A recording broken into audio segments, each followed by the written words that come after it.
좀 이해해 주시고 오늘 말씀은 시편 23편의 말씀으로 여호와는 나의 목자시니라는 제목으로 말씀 나누길 원합니다. 여러분이 참 많이 암송하고 또 즐겨 부르기도 하고 이 고백은 또 찬양의 가사로도 많이 쓰여진 책입니다. 특별히 이 다윗의 시로서 하나님을 만난 다윗이 그의 일생을 노래하고 있는 장면인데요.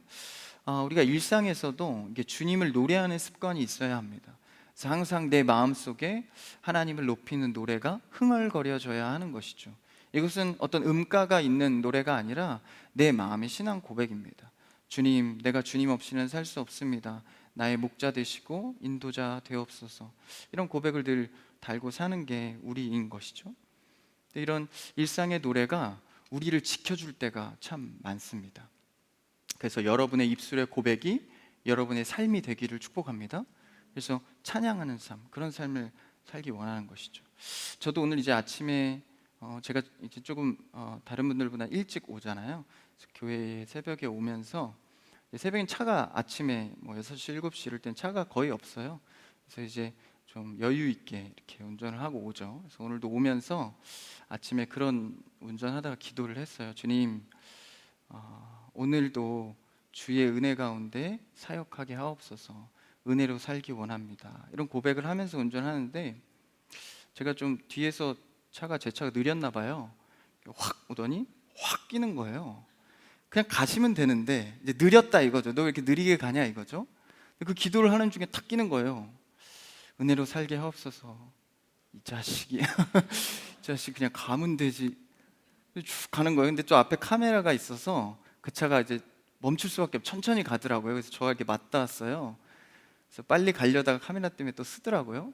그래서 꽃이다 이런 생각을 했었는데, 그러면서도 주님 방금 은혜로 살게 해달라고 기도했다가 참 그런 현상에 바로 무너진 저를 보면서 야, 주님 어떻게 저를 부르셔서 사역을 시킵니까? 그래서 그런 한 장면 속에서도 이 부족함을 보았습니다. 그럼에도 우리의 삶에 이 찬양이 끊이지 않을 것은 우리가 그런 어떤 어려움과 나의 모자람, 그런 속에서 주님을 의지하기를 원하는 것이죠. 여러분, 어떤 상황 가운데에서도 주님을 의지하는 여러분 되길 바랍니다. 그래서 주님을 의지하는 힘이 얼마나 큰지를 다윗이 삶을 통해서 깨닫게 된 거예요. 그래서 시편의 말씀에 그 고백을 담아내고 있는 것이죠. 거의 대부분의 시편의 많은 시는 다윗이 지었습니다.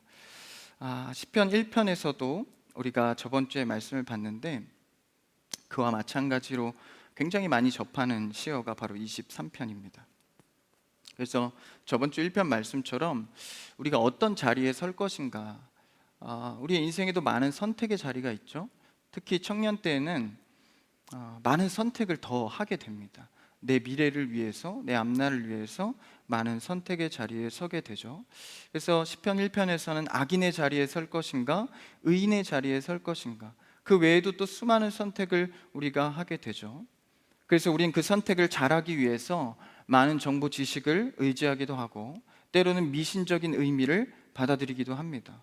그런데 우리는 오늘 이 시편의 말씀을 의지하여서 좋은 선택을 하며 살아가는 청년 되시기를 축복합니다. 그 말씀을 우리가 한번 잘게 좀 쪼개서 나눠보도록 하죠. 1절을 한번 같이 읽어볼까요? 오늘 본문 1절입니다. 시작. 여호와는 나의 목자시니 내게 부족함이 없으리로다.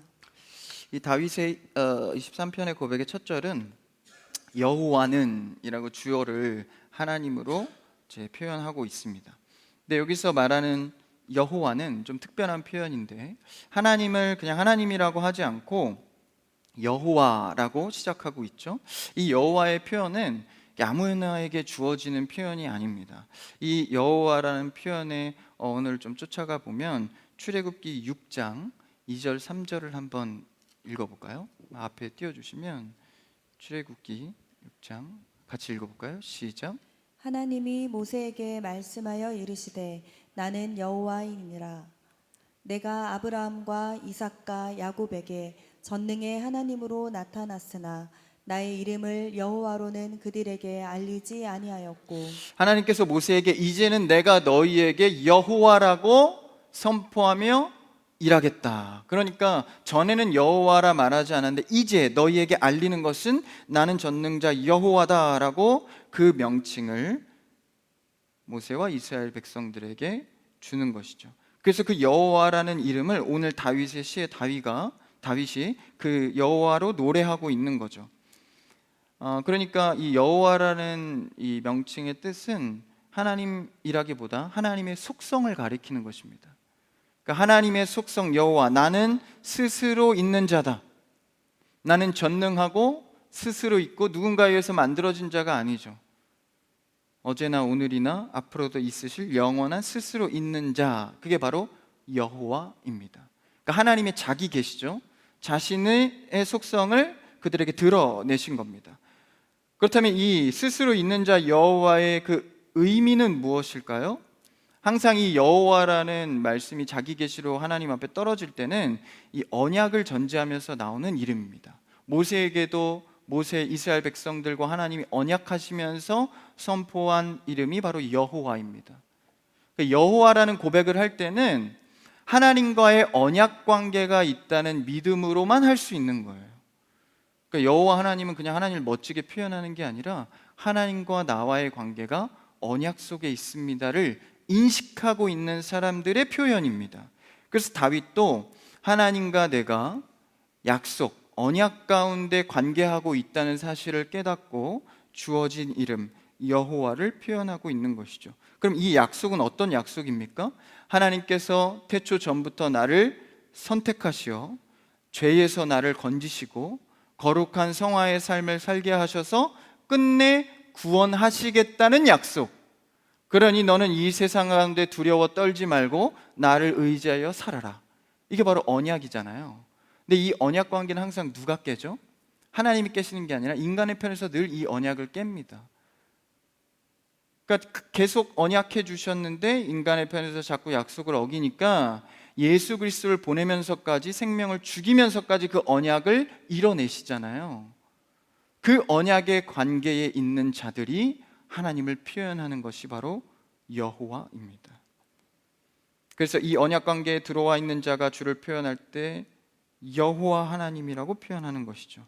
하나님 백성임에 확증을 하는 표현입니다. 그래서 1절을 다시 보면 여호와, 그 여호와를 말하죠. 여호와는 나의 목자가 되신다.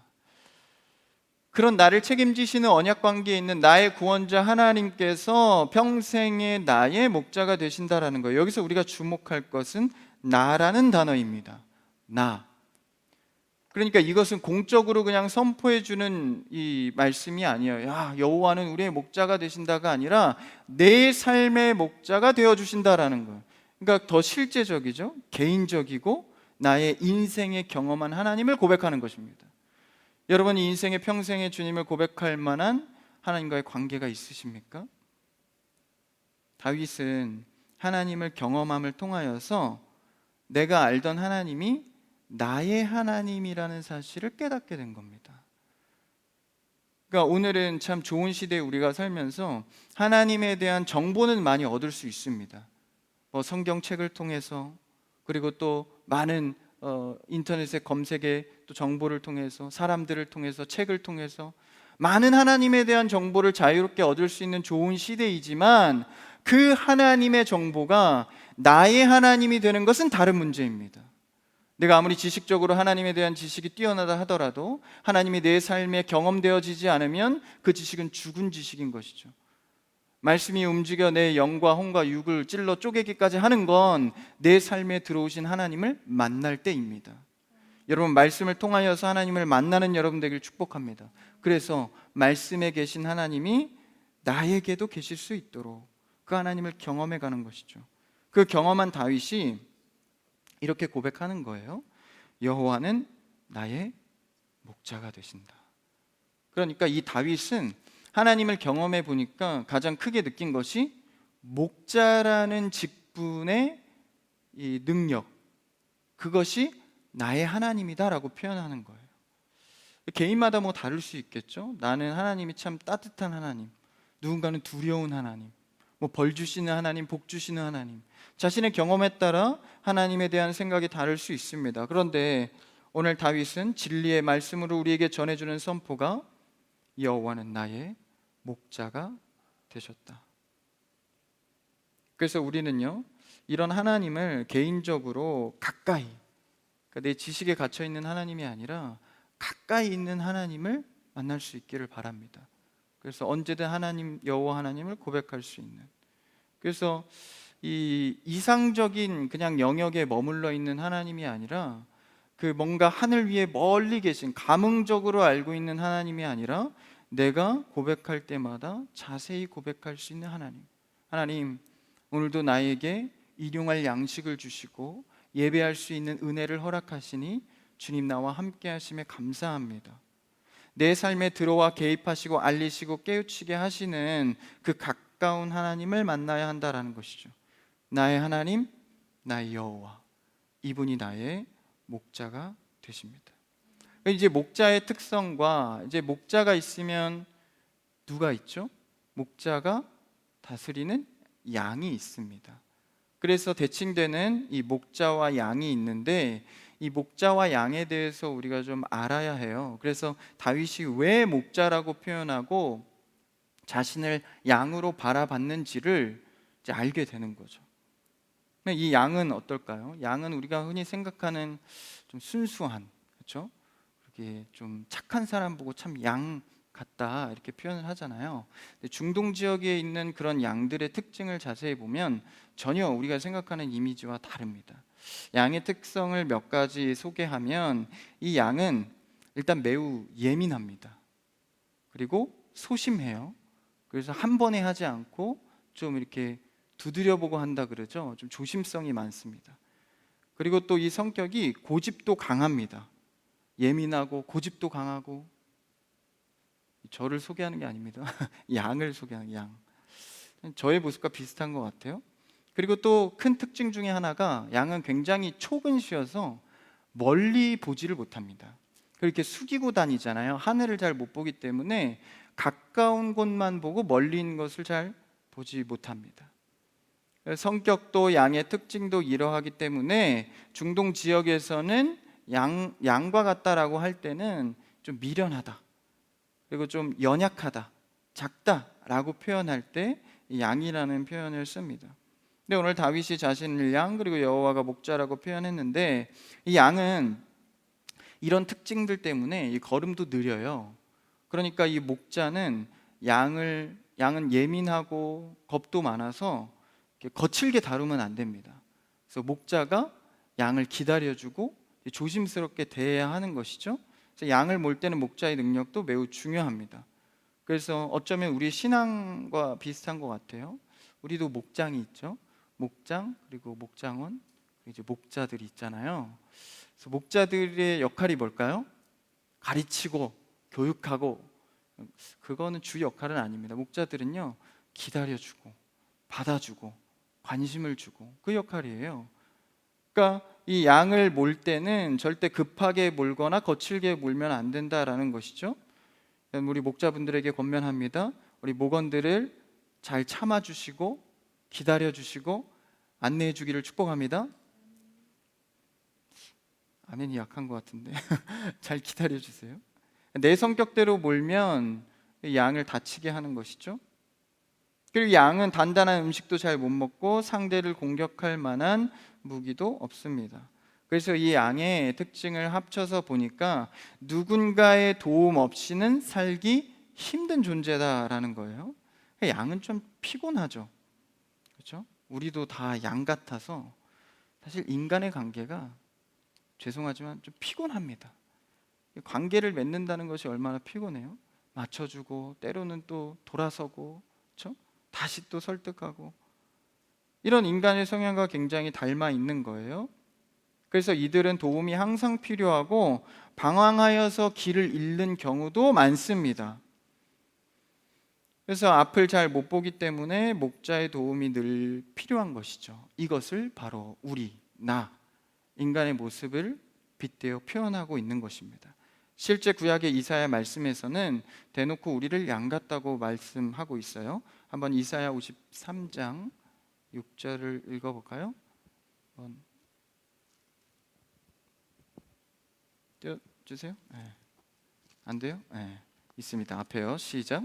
우리는 다 양 같아서 그릇 행하여 각기 제 길로 갔거늘 여호와께서는 우리 모두의 죄악을 그에게 담당시키셨도다. 우리는 다 양 같아서 그릇 행하고 잘못 행하고 각기 다 자기의 갈 길로 간다라는 거예요. 방황하며 길을 잃는 경우가 많은 양을 바로 우리의 인생과도 같다라고 표현하고 있는 것이죠. 그래서 우리의 모든 죄악을 그에게, 그리스도에게 담당시키셔서 우리의 목자가 되시고 구원자가 되게 하셨다라는 것이죠.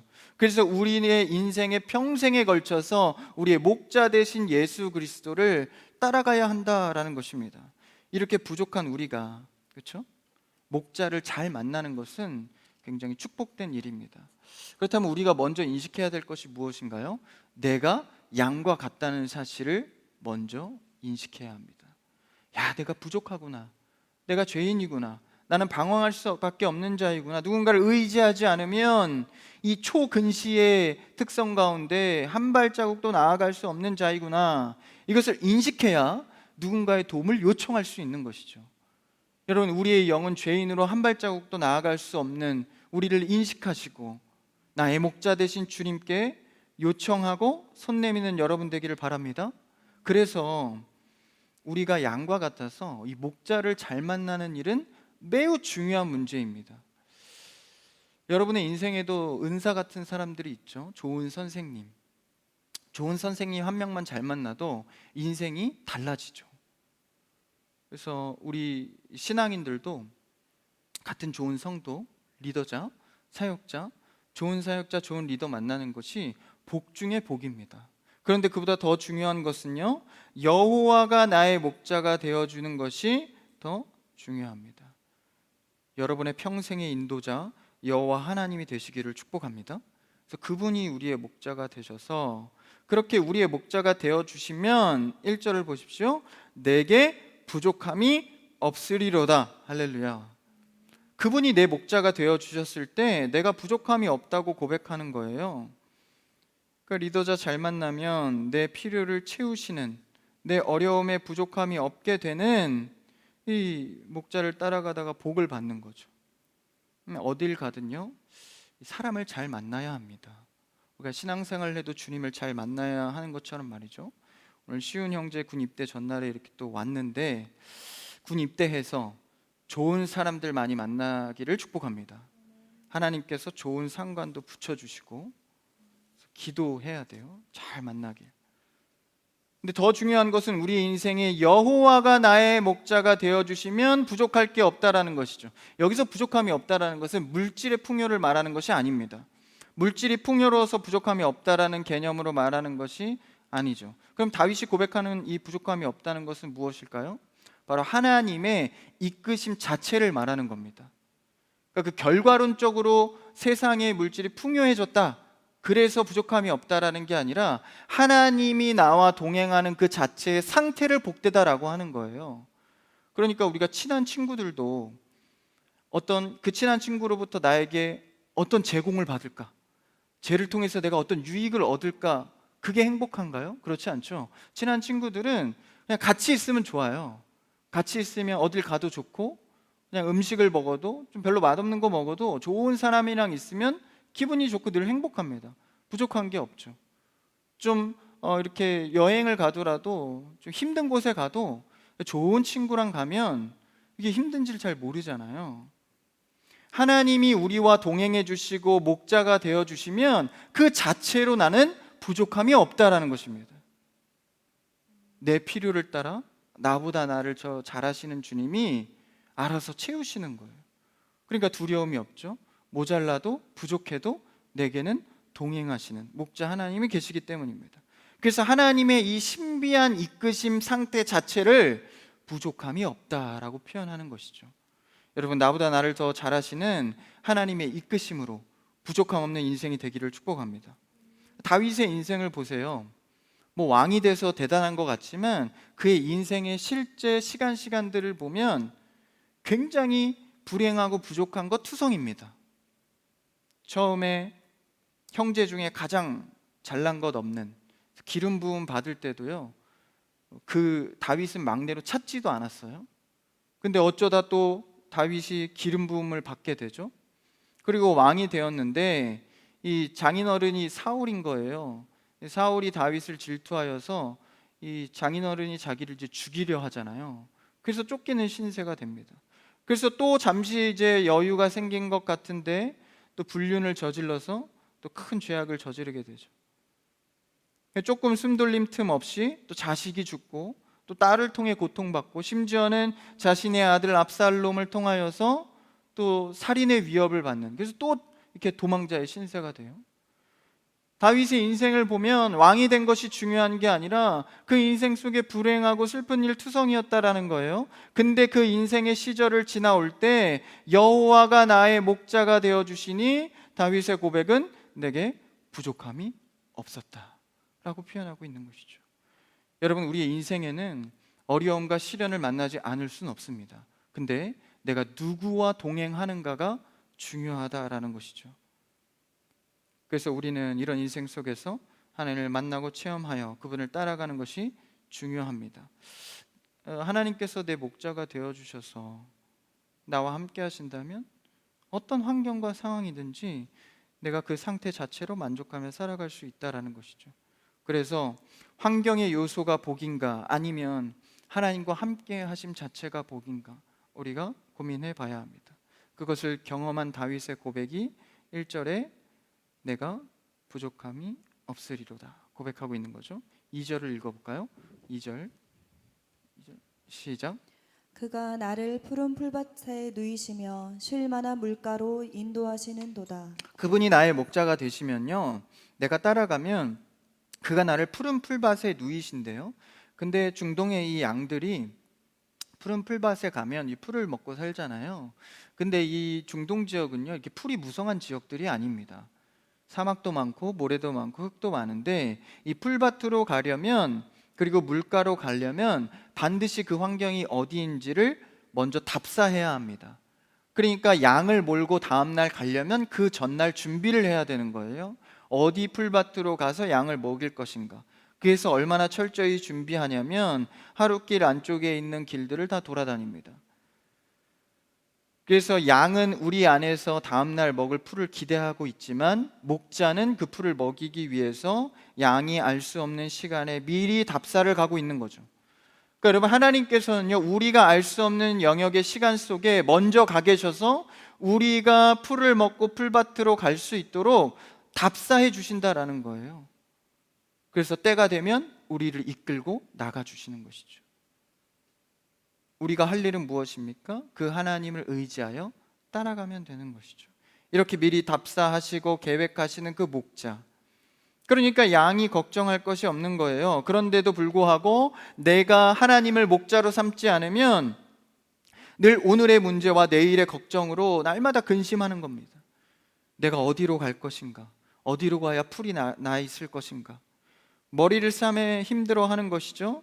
그런데 우리는 여호와가 우리의 목자 되어서 그 근심을 주님께 맡기면 주님께서 미리 계획하시고 우리가 그분을 따라 부족함이 없는 푸른 초장으로 인도받는 것이죠. 여러분, 준비한 분이 이루시리라. 할렐루야. 그분이 우리의 목자 되셔서 이루신다라는 것이죠. 그래서 풀밭으로 인도하시고 또한 나아가서 쉴만한 물가, 이제 물도 마셔야 되잖아요. 근데 양은요, 겁이 많아서 이제 흐르는 물을 마시지 못합니다. 그래서 멈춰 있는 물만 마시거든요. 그래서 이 흐르는 물가에는 가지 못하고 이제 물을 만들어 줘야 되는 거예요. 그래서 물이 흐르면 목자가 물을 차단해서 물이 멈춰 있을 수 있도록, 또는 이렇게 물을 떠서 양에게 직접 가져다 줘야 합니다. 그래서 물을 친히 목자가 준비해서 주어야 마실 수 있는 것이죠. 사실 그렇지 않습니까? 우리가 하나님의 경륜을 어떻게 깨달아요? 그래서 우리 인생 속에 하나님이 개입하셔서 알려주시죠. 물을 멈추셔서 어떤 게 복된 것인지를 알려주십니다. 그래서 쉴 만한 물가로 우리를 인도하여 주시는 것이죠. 목자가 양을 향한 이 배려와 깊은 관심은 목자가 우리를 사랑하기 때문입니다. 그 사랑의 마음 가운데에 양을 대하고 있는 거죠. 그렇게 되면 양은 이제 어떻게 됩니까? 결과적으로 3절을 읽어볼까요? 3절 다음 절 시작. 내 영혼을 소생시키시고 자기 이름을 위하여 의의 길로 인도하시는도다. 그 목자의 인도를 받는 자는요, 영혼이 수생하게 된다. 다시 살게 하는 힘이죠. 여러분, 우리의 영은요, 조금만 악의 영향을 받아도 이렇게 늘 지치고 어두움에 가게 돼요. 이 죄인의 속성이. 근데 우리의 영혼이 목자를 따라가면 영이 살아난다라는 거예요. 그럼 죽었던 영이 하나님을 만나며 소생되는 역사가 있기를 축복합니다. 그래서 여러분, 그런 경험 해보셨어요? 세상의 것들을 막 이렇게 접하잖아요. 그럼 이제 평소에 알던 말씀도 잘 안 들려요. 찬양 듣는 게 시시해집니다. 그러니까 우리의 영혼이 영향을 받는 거죠. 그럼 목자 되신 주님을 따라갈 때 우리의 영혼이 살아날 줄 믿습니다. 살아나게 하는 힘. 그래서요, 이 영적인 얘기를 많이 나누는 이 성도들 있잖아요. 좋은 성도들과 함께 어울리고 친교하고 교제하면요, 이 막혔던 영혼들도 살아납니다. 그래서 우리 교회 청년부에 오셔서 우리 청년부를 만나면 만나는 자마다 소생시켜지는 역사. 할렐루야. 우리 청년부를 만나는 자마다 소생케 될 줄 믿습니다. 그런 힘 있는 성도가 되기를 바라요. 다시 살게 하는 힘을 준다라는 거죠. 그리고 자신의 이름을 위하여 의의 길로 인도하시는도다. 그러니까 하나님과 우리가 어떤 관계요? 여호와라는 언약의 관계로 묶여진 관계입니다. 그러니까 자신의 이름을 위하여 의의 길로 인도한다라는 것은 하나님과 우리 사이에 언약이 되어 있기 때문에 우리의 인생이 어떻게 흘러가는가는 하나님의 이름에 달려 있다라는 거예요. 그러니까 우리의 인생이 잘못되거나 우리의 인생이 창피를 당하면 하나님의 이름이 창피를 당할 수 있다라는 겁니다. 왜냐하면 하나님과 우리가 언약 관계에 있기 때문에. 그래서 하나님이 우리를 지켜야 될 명분은 그분께 있는 거예요. 그러니까 이거 확실한 거죠. 그러니까 우리를 하나님이 인도하실 명분이 우리에게 있다면 이게 얼마나 불안합니까? 나도 나를 못 믿는데. 근데 언약 관계에 있는 하나님, 그분의 명분 때문에 우리가 인도받는 것이 두려움 없고 불안 없이 따라갈 수 있는 것이죠. 그래서 예수님께서 우리에게 말씀해 주십니다. 내가 곧 길이요 진리요 생명이니 나를 믿는 자마다, 그렇죠? 나를 통하여서 아버지께로 간다라는 거예요. 예수님이 우리의 길이 되셨다. 그분을 따라갈 때 그분의 언약 관계에 의해서 자신의 이름을 위하여 의의 길로 인도하시는도다. 주님은요, 우리를 결코 악인의 길에 두지 않습니다. 그 언약의 관계의 은혜와 축복으로 우리를 의의 길로 인도하여 주는 것이죠. 이 얼마나 감사한 일입니까? 그래서 그 감사를 다윗이 알고 계속 이렇게 찬양을 하고 있는 것이죠. 이 길에서 벗어나면 그의 인생을 고달프고 힘들어지기 시작합니다. 세상의 영적인 영향 속에서 어디로 갈지 몰라 길 잃은 양처럼, 근시인 양의 특성처럼 가까운 곳에 있는 일밖에 보지 못하고 제대로 살 수 없는 그런 악인의 길로 빠져간다라는 것이죠. 여러분, 우리에게 실력이 없습니다. 그래서 예수 그리스도께서 친히 우리와 함께 십자가에 죽으셔서 새 살 길을 열어 놓으셨습니다. 우리 목자 되신 그분을 따라가기 원합니다. 4절을 한번 읽어볼까요? 4절 시작. 내가 사망의 음침한 골짜기로 다닐지라도 해를 두려워하지 않을 것은 주께서 나와 함께 하심이라. 주의 지팡이와 막대기가 나를 안위하시나이다. 이 길을 따라갈 때는요, 때로는 사망의 음침한 골짜기로 다닌대요. 아니, 의의 길이라고 했는데 여호와가 인도해 주시는데 왜 음침한 골짜기로 가요? 좀 밝은 길, 좋은 길로 가면 되는 거 아닙니까? 그런데요, 이 목자가 양을 칠 때 굉장히 특이한 일들이 있습니다. 뭐냐면 보통은 하룻길 가운데 안에 있는 그곳에 가서 풀을 먹이는데 여름이 지나고 가을쯤에 되면 한번 이제 멀리 나가서 이제 먹여야 되는 때가 와요. 그러니까 양을 데리고 여행을 해야 되는, 먼 길을 떠나서 가야 먹을 수 있는 때가 옵니다. 그러면 이제 가을쯤 되면 이제 양을 데리고 먼 길을 떠나는 거예요. 며칠 길 여행을 떠나면 그 길은 언덕길도 있고 산을 넘기도 하고, 그렇죠? 그런 훈련 가운데 산과 들을 넘어서 그 좋은 풀을 찾아서 가게 되는 것이죠. 그때 나오는 것이 바로 이 사망의 음침한 골짜기입니다. 근데 재밌는 것이 양이 이 가을 시기에 여행을 떠나서 풀을 찾아갈 때 가장 많이 성장한다고 해요. 그러니까 하나님께서는 때로는 이런 사망의 음침한 어두운 골짜기를 지나가게 하셔서 평지에서만 사는 것이 아니라 그곳을 지나가면서 훈련하여서 더 좋은 풀로 자라갈 수 있도록 만든다라는 것이죠. 그래서 하나님의 훈련은 다양할 때가 많습니다. 그래서 우리의 신앙을 돌아보면 또 성경의 많은 복음의 선진들을 보면 평안하고 여유로울 때가 그렇게 많지 않았던 것 같아요. 왜 그럴까요? 여러분, 평안하고 여유로우면 뭐가 찾아오죠? 늘 죄가 따라옵니다. 주님, 좀 여유롭고 편안하게 해주세요. 막상 그게 응답되면 그렇게 좋은 일이 아니에요. 왜냐하면 사람은 돈 많고 시간 많으면 죄 짓게 되어 있습니다. 그게 아담 때부터 내려오는 원죄의 특성입니다. 누구나 그렇기 때문에 그 특성 가운데 믿음의 선진들을 보면 늘 여유롭고 평안할 때 극심한 죄, 혹독한 어두운 길을 지나게 됩니다. 그리고 그 어두운 길을 지날 때에 하나님과 가장 가까워지는 은혜를 누리게 되죠. 저도 가만히 제 인생을 돌아보면 가장 간절하게 하나님께 기도했을 때가 제가 가장 어려운 때였던 것 같습니다. 가장 힘든 일이 있을 때 하나님을 더 절실히 찾았던 것 같아요. 그래도 내가 좀 여유로울 때 하나님 그렇게 절실히 찾으면 좋았을 걸. 그렇지만 양과 같은 우리는 늘 이러한 어려움을 겪게 된다라는 것이죠. 그래서 하나님은 그 혹독한 어두운 골짜기를 지나가게 하셔서 하나님과 가까이 하게 하시고 훈련하여 성장하게 한다라는 것이죠. 이게 바로 하나님께서 우리에게 원하시는 성화의 과정입니다.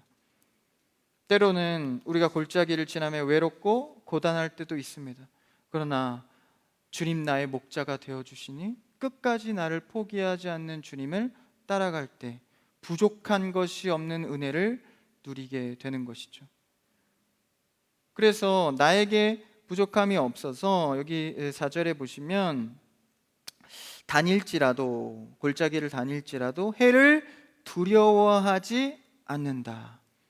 그러니까 해를 두려워하지 않는다라는 것은요, 이제 이 해를 내가 이렇게 없애준다. 하나님께서 나에게 해를 없애준다는 것이 아니라 해는 그대로 있지만 그 해가 두렵지 않다라는 거예요. 나에게 해로운 일들이 얼마나 많습니까? 근심, 걱정, 어려운 일들이 얼마나 많아요? 근데 우린 기도하죠. 제발 이 어려운 일 좀 없어지게 해주세요. 근데 우리가 기도의 제목을 바꿔야 할 것은 주님, 이 어려움을 두렵지 않게 나의 목자 되시어 극복하게 하여 주시옵소서. 주님의 일은요, 그 해를 두려워하지 않게 한다라는 것이죠. 하나님이 우리와 동행하시니 두려움이 없는 것이죠. 예수님도요, 제자들과 이 배를 같이 탈 때 풍랑이 오잖아요. 제자들이 난리가 난 거예요. 주님, 우리 죽게 생겼습니다. 근데 예수님이 뭐 하고 계셨죠? 한켠에서 주무시고 계셨어요. 지금 주무실 때가 아닙니다. 파도가 쳐서 죽겠습니다. 예수님이 제자들을 꾸짖잖아요. 폭풍과 배 가운데에 지금 예수님과 함께 있음에도 제자들이 믿지 못하고 두려워하죠. 그러니까 여러분, 우리가 어렵고 근심 가운데 폭풍 중에 있는 것 같지만, 예수님이 우리의 근심 가운데 잠자시는 것 같지만 두려워하지 않을 것은 나와 함께 계시다는 사실을 잊어서는 안 됩니다. 늘 우리의 근심의 중앙에는 주님이 계십니다. 그랬을 때 함께 할 때 파도를 잠잠하게 하시고, 그 표현을 오늘 4절에서 어떻게 하죠?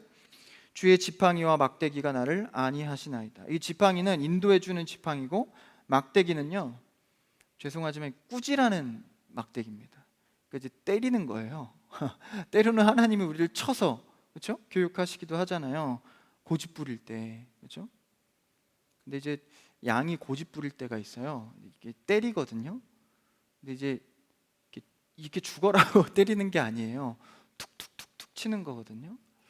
그러니까 하나님께서는 우리를 참 죽은 가운데 몰아넣는 것 같지만 그렇지 않습니다. 우리를 돌아오게끔 양처럼 돌봐주시는 거죠. 그 다음 5절을 한번 읽어볼까요? 5절 같이 시작. 주께서 내 원수의 목전에서 내게 상을 차려주시고 기름을 내 머리에 부으셨으니 내 잔이 넘치나이다. 내 원수에게서, 그렇죠? 양의 원수가 뭐예요? 뭐 짐승들, 추위, 배고픔, 그렇죠? 그런 가운데에서 원수의 목전에서 식탁을 차려준다라는 거예요. 식탁은 무슨 의미죠? 이제 유대 문화에 의하면 식탁의 자리는 이제 한 가족이라는 뜻이에요. 그래서 손님을 초대해서 식탁을 차리는 것은 너와 내가 하나다, 내 가족 구성원으로 드린다라는 의미거든요. 그래서 우리에게 상을 차려주시는 것은 너와 내가 하나 되어서 가족으로 내 자녀야 라는 가족 공동체의 의미를 두는 것이죠. 내가 원수의 목전에서. 그래서 사실 이 세상에 나가서 이 사람들을 대해보면 참 힘들 때가 많잖아요. 참 내 편인 사람이 누구인가, 그렇죠? 뭐 그런 생각 많이 하잖아요. 내가 아무리 친하다고 생각했던 직장 동료도 참 어떤 상황에서는 나를 또 돌아서기도 하고 외로움을 많이 느끼잖아요. 그때 사실 되게 많이 위로가 되는 게 뭐죠? 집에 돌아왔을 때의 가족들. 가족은 늘 내 편이잖아요. 그래서 내가 어떤 죄를 져도 허물이 없는 게 가족이잖아요. 그러니까 예수님이 우리에 대해서 식탁을 차려주는 것은 네가 어떤 죄 가운데, 연약함 가운데, 원수 가운데 힘겨울지라도 내가 너의 가족이 되어서 너의 식탁을 차려준다라는 것이죠. 그렇죠? 이 집에 돌아왔을 때 이 가족에게 얼마나 큰 위로가 됩니까? 그렇죠? 품으시고 치유해 준다라는 것이죠. 그런데 치유하시고 품으시는데 어떻게 해요? 5절에 보니까 내 잔이 넘치게 채운다라는 거예요. 여러분, 하나님은 나보다 나를 더 잘 아셔서요, 내가 원하는 것 이상으로 늘 채우십니다. 돌아보면 응답되지 않은 것이 감사이고 내가 생각한 계획보다 하나님의 생각이 더 큼을 날마다 발견합니다. 그래서 여러분의 기도 제목을 너무 고집하지 마시고 여러분이 때와 상황에 맞춰서 기도 제목도 수정할 수 있어야 돼요.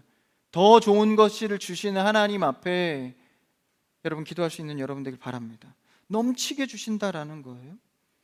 그래서 내가 어떤 위로를 받아야 될지 모를 때가 있죠. 위로받고 싶은데 뭐가 위로가 될지 모르는 때가 많아요. 그러다 덜컥 나에게 큰 위로가 오는 경우들이 있죠. 나도 나를 어떻게 위로해야 될지 몰라요. 하나님의 위로는 나를 더 잘하시는 주님의 넘치는 위로입니다. 그 다음 마지막 절 6절 읽고 마치고 오늘 시간이 좀 갔네요. 6절 한번 읽어볼까요? 시작.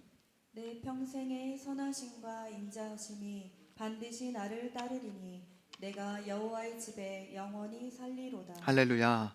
내 평생의 주의 선하심이 목자 되시면 나에게 있다라는 거예요. 여기서 선하심은 토브입니다. 이 토브란 단어는 창세기에서 하나님이 이 세상을 창조하시고 보시기에 심히 좋았더라. 좋았더라가 바로 토브입니다. 그러니까 하나님께서 완전한 아름다움, 조화, 보시기에 좋은, 다시 말하면 내 평생의 인생의 시간들이 조화롭게 하신다라는 거예요. 지금은 어렵고 힘든 시간을 지나가지만 낭비되는 시간 같지만 그 시간들이 훗날 모여서 가장 조화롭게 만들어 가신다라는 것이죠. 그러니까 여러분, 하나님과 함께하는 인생은요, 낭비가 없습니다. 그러니까 여러분, 늘 하나님과 함께하는 시간을 많이 만들어 가시길 축복합니다. 그래서 여러분이 스스로 계획하지 마시고 그냥 주님과 동행하십시오. 그러면 헛된 시간과 같은 이 터널 같은 시간들도 훗날에 하나님께 조화롭게 하셔서 토브, 보시기에 좋았더라.